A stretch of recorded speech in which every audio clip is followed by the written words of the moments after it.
Des appels à manifester samedi dans plusieurs villes, des craintes pour vendredi, journée de la Grande Prière.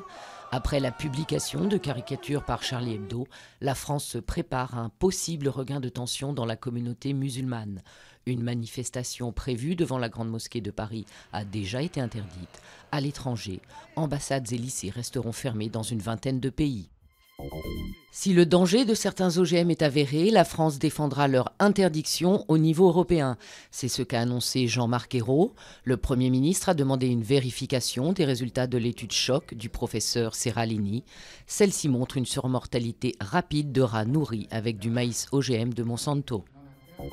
Vincent Peillon annonce le recrutement de 40 000 professeurs en 2013.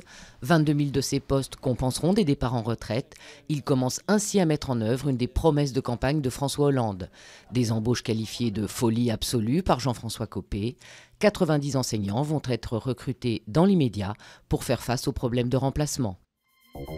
Les mineurs de Marikana ont repris le travail. Après 6 semaines de grève émaillée de violence, un accord a été trouvé mardi soir.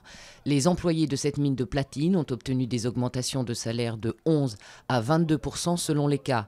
Les affrontements depuis le début de cette grève sauvage, le 10 août, ont fait 46 morts. Ce sont les stars du plus grand salon du jeu vidéo d'Asie. Les jeux pour smartphones et tablettes sont en plein boom. Au Tokyo Game Show, plus de 200 sociétés dévoilent leurs nouveautés jusqu'à dimanche.